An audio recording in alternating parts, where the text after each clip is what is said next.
گنجے کے سر پہ بال کیسے اگتے ہیں. لوگ کہہ رہے ہیں انڈیا چاند پہ پہنچ گیا, اور یہ مولویوں کی باتیں دیکھو, یہ نکاح طلاق کے حکام بتاتے رہتے ہیں بیٹھ کے, یہ بتاتے ہیں نماز میں ٹانگیں کتنی چوڑی کرنی ہے, کتنی زور سے آمین, آہستہ آمین, اور اس طرح طلاق ہوتی ہے, اس طرح نہیں ہوتی, یہ وراثت, یہ چھوٹی چھوٹی باتوں میں, رفع الیدین کے مسئلوں میں, اور وہ فلاں کافر ہے فلاں کافر نہیں ہے, جنت جہنم حوروں کی لالچ میں اٹکائے ہوئے لوگوں کو انڈیا کہاں پہنچ گیا؟ چاند پہ پہنچ گیا. ارے یہ اعتراض آپ ہم سے مت کرو, سائنسدانوں سے کرو بھائی. ہمارا ٹاپک چاند پہ پہنچنا, مولوی کا یہ ٹاپک ہی نہیں ہے. مجھے تو لاہور پہنچنے کا طریقہ نہیں آتا, میں چاند پہ پہنچنے کے طریقے کہاں سے میں نے پڑھا ہی نہیں ہے. کیا خیال ہے بھائی؟ میں تو جب لاہور جانا ہوتا ہے تو پہلے دیکھتا ہوں جہاز کا ٹکٹ کتنا ہے اور ٹرین کا کتنا ہے, یا اپنی گاڑی میں جائیں تو کتنا, پہ ٹائم کتنا, اس کو کیلکولیٹ کر کے ماہرین سے مشورہ لیتا ہوں کس طرح جانا اس موسم میں مناسب رہے گا. اور ہم جب لاہور جاتے ہیں تو گاڑی میں جاتے ہیں. گاڑی کس نے ایجاد کی ہے؟ سائنسدانوں نے ایجاد کی ہے. ان کی ایجاد سے تو میں نے بھی چاند میں جانا ہوگا تو انڈیا سے یا رشیا سے رابطہ کروں گا, یار اگلی دفعہ مجھے لے کے چلے جاؤ. کیا خیال ہے؟ یہ ہمارا ٹاپک ہی نہیں ہے. سارے نزلے کس پہ گرائے جاتے ہیں؟ مولویوں کی وجہ سے ترقی نہیں ہو رہی. تو یہ نیا تانا نہیں ہے, یہ پیغمبروں کو بھی دیا جاتا تھا. آپ کہہ سکتے ہیں پھر مولوی کا سوسائٹی میں کام کیا ہے, وہ بیٹھا ہوا کیوں ہے جب وہ نہ چاند پہ جا سکتا ہے, نہ کسی کا نزلہ ٹھیک کر سکتا ہے, نہ کورونا کے بارے میں. اچھا مولوی غلط رہنمائی بھی کرتے ہیں کورونا کے بارے میں, کیونکہ ان کی فیلڈ نہیں ہے نا, کیونکہ بیچاروں کی فیلڈ نہیں ہے تو جان بوجھ کر نہیں کر رہے ہوتے, ان کو پتہ ہی نہیں, تو پھر انہوں نے یہ بھی کہہ دیا کہ یہ ہے ہی نہیں. تو کئی سارے مولانا دنیا سے چلے گئے اسی چکر میں نا, کہ نہیں ہے کورونا نہیں, ان کو ہو گیا, وہ چلے بھی گئے, مرتے ہوئے بھی کہہ رہے نہیں ہے بھائی نہیں ہے. لوگ کہہ رہے ہیں رپورٹ پازیٹیو ہے. حضرت میں بڑے بڑے حضرتوں کو جانتا ہوں, حضرت رپورٹ پازیٹیو, اب سب یہودیوں کا کرا کرایا, کوئی پازیٹیو نہیں ہے, پیسے کھلائے ہوئے. حضرت خدا کی قسم یہ کورونا ہے. وہ حضرت دنیا سے چلے گئے. مجھے پتا ہے وہ برے حضرت نہیں تھے, ان کی فیلڈ نہیں ہے نا, تو ان سے اس میں کیا ہو گئی, غلطی ہو گئی. پولیو کے قطروں کا آپ مسئلہ اٹھا کے دیکھ لو, لوگ ہم سے پوچھتے ہیں پولیو کے قطرے, میں پولیو کے قطرے بھائی ہمارا ٹاپک نہیں ہے, یہ ڈاکٹروں کا ٹاپک ہے, ان سے پوچھو جا کے. اور ایک بات یاد رکھو, سارے غلط نہیں ہو سکتے, بار بار میں کہتا ہوں, سارے ڈاکٹر بیوقوف نہیں بن جاتے. WHO نے سب کو الو بنا دیا, ایسا نہیں ہو سکتا. WHO میں بہت سارے ملکوں کے ڈاکٹرز بیٹھے ہوئے ہوتے ہیں جو ایک دوسرے کے دشمن کنٹری بھی ہیں. تو کسی چیز پہ وہ ریسرچ کریں گے, اگر وہ چائنا کے اگینسٹ جائے گی تو چائنا آواز اٹھائے گا نا وہاں پہ. یہ کیا بات ہے کہ چائنا بھی مان گیا, امریکہ بھی مان گیا, جاپان بھی مان گیا, فرانس بھی مان گیا. ہم کہہ رہے ہیں کہ چونکہ میں مدرسے سے فارغ ہوں لہذا WHO کی یہ رپورٹ کیا ہے, غلط ہے. تو یہ نہیں ہوتا, دنیا مذاق اڑائے گی آپ کا. خیر, تو میں یہ عرض کر رہا تھا میرے بادشاہ, انڈیا چاند پہ پہنچے, وہاں کائنڈلی 2-4 باتیں مجھے اس کے بارے میں کہنے دیں, کیونکہ نا جب سے انڈیا چاند پہ گیا نا ہمارا بہت مذاق اڑایا جا رہا ہے. ٹھیک ہے نا, کوئی کہہ رہا ہے ان کا تو چاند کے 29 اور 30 میں اختلاف ہے, کوئی کہہ رہا ہے ان کے یہاں چینی کے مسئلے چل رہے ہیں, کوئی اسٹیبل گورنمنٹ نہیں ہے, یہ ہو گیا. اور انڈیا کہاں, کرنسی دیکھو ہماری کہاں سے کہاں چلی گئی, انڈیا کہاں جا رہا ہے, چاند پہ. تو انڈیا کو ہماری طرف سے بہت بہت مبارک ہو. ہم اس پہ کوئی جیلسی نہیں ہے کہ آپ چاند پہ کیوں چلے گئے, ان اپنا جو انہوں نے جو سیارہ بھیجا, راکٹ بھیجا اپنا, بہت آپ کو ہماری طرف سے مبارک. لیکن اس کا پتہ ہے اب کیا ہوگا, ابھے نندن اب دوبارہ آئے نا تو ہم صرف دودھ پتی پہ اکتفا نہیں کریں گے, اب ہم ان کو چاند پہ لے جانے کی خوشی میں مٹھائی کا ڈبہ بھی دیں گے, یہ میرا وعدہ ہے. لیکن ابھے نندن اس کی ہمت انشاءاللہ نہیں کرے گا. اس کو پتہ ہے ہم چاند پہ پہنچ گئے, لاہور بالکل بارڈر کے 1 انچ کے فاصلے پر ہے. تو یار اپنی کچھ پازیٹیو چیزوں کا بھی تو اعتراف کیا کرو نا. میں نہیں کہہ رہا کہ ہمارے اندر برائیاں نہیں ہیں, کچھ خوبیاں بھی تو ہیں. اتنا پاورفل کنٹری جو چاند پہ پہنچ گیا, وہ دوبارہ ٹرائی کرے نا, طیارہ لے کر آئے نا, اندر آیا تھا نا جہاز لے کر, تباہی بربادی کے ارادے سے آیا تھا نا, تو ہمارے پائلٹوں نے اس کو اتارا نا تمیز سے نیچے. ٹھیک ہے ہم چاند پہ نہیں گئے, لیکن سر اٹھا کے جینا الحمدللہ عسکری میدان میں کم از کم جانتے ہیں ہم, سر اٹھا کے جینا. تو انڈیا سے کہو یار تم چاند پہ گئے ہو, مبارک ہو آپ کو, لیکن اس خوش فہمی میں مت آ جانا کہ آپ بارڈر کراس کرنے کی کوشش کرو کہ ہم چونکہ اتنی ترقی کر گئے ہیں تو یہ غریب ملک جن کے یہاں نہ چینی مل رہی ہے, نہ آٹا مل رہا ہے, اور کچھ 2-4 چیزیں مل بھی رہی ہے, تو آپ پان وان تو وہیں سے اسمگل ہو کے آ رہا ہے, سنا ہے. ٹھیک ہے نا, تو یہ جو گٹکے پہ چل رہے ہیں لوگ یہاں پہ, غریب آدمی کو انرجی کہاں سے مل رہی ہے, گٹکے سے مل رہی ہے. پتہ نہیں کتنے یہاں گٹکا کھا کے بیٹھے ہوئے ہوں گے بیان کے لیے. سب کچھ نیگیٹیوٹی اپنی جگہ, بھائی کچھ پازیٹیو چیزیں بھی ہیں. اس کے باوجود اللہ کا فضل ہے کہ عسکری میدان میں ہمارا پلڑا انڈیا پہ بھاری ہے انشاءاللہ. تو نہیں تو ٹرائی کرو نا.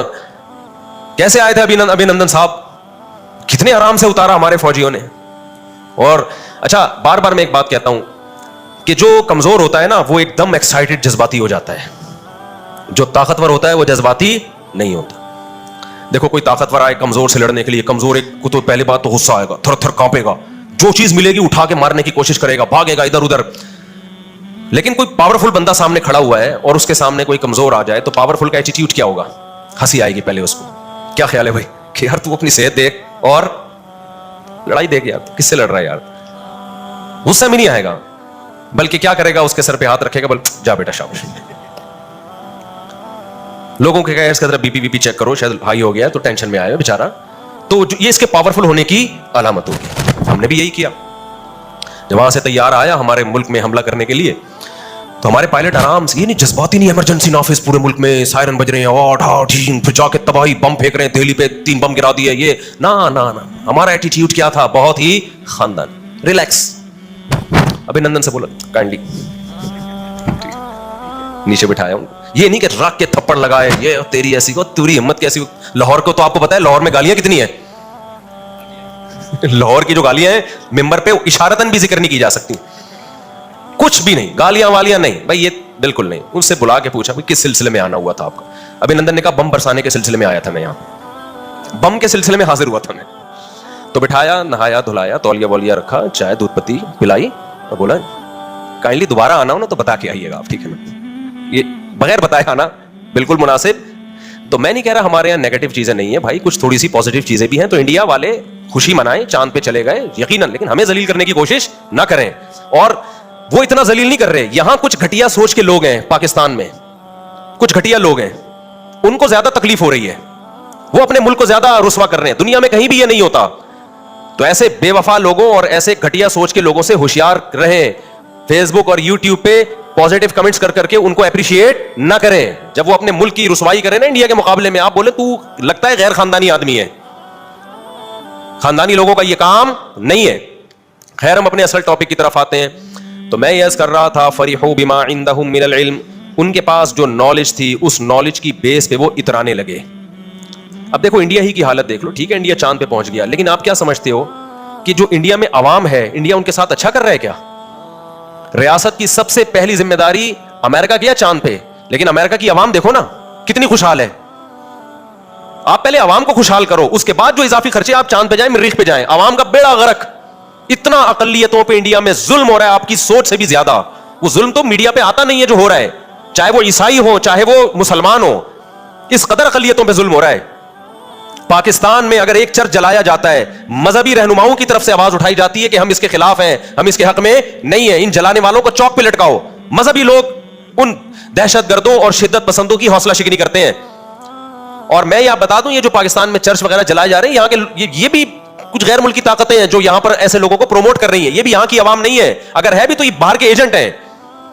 لیکن آپ انڈیا میں حالات دیکھو جا کے, کیسے ٹھٹرے ہوئے لوگ ہیں وہاں کے, جو غریب طبقہ کیسا پس رہا ہے وہاں پہ. تو چند باتیں دیکھ کر ایک دم اپنی اوقات نہیں بھول جانی چاہیے. ہمارے ہاں اقلیتیں بہت عزت کے ساتھ ہیں, یہاں سکھ بہت عزت کے ساتھ ہیں. کسی سکھ کو کوئی جان کا خوف نہیں ہے, کسی ہندو کو یہاں جان کا خوف نہیں ہے, کسی عیسائی کو جان کا خوف نہیں ہے. انڈیا میں ایسے تھوڑی ہے. یہی وجہ ہے کہ کوئی کرسچن اگر پاکستان میں رہتا ہے نا, وہ انڈیا جانا کبھی بھی پسند نہیں کرے گا. اس کو پتا ہے میں یہاں زیادہ سے, مجھ سے تو پادری ملتے ہیں, کتنے پادری مجھ سے مل چکے ہیں ایئرپورٹس پہ یا مختلف جگہوں پہ, بڑی عزت کے ساتھ ملتے ہیں اور کہتے ہیں ہم بہت خوش ہیں اور آپ کے بیان بھی ہم سنتے ہیں, آگے ہم پھیلاتے بھی ہیں. ایمان لانا نہ لانا یہ ان کا مسئلہ ہے, لیکن خوش ہیں. اگر میں چاہتا یہاں بیٹھ کے ہم بھی مذہبی منافرت پھیلا سکتے تھے نا, لیکن ہم نہیں پھیلائیں گے. کیوں؟ نہ ہمیں گورنمنٹ اس پہ سپورٹ کرے گی اور نہ علماء سپورٹ کریں گے ہمیں اس پہ. تو چند باتیں دیکھ کر ایک دم نہیں آپ ایسے باہر ہو جایا کرو بھائی, جذباتی ہو جایا کرو.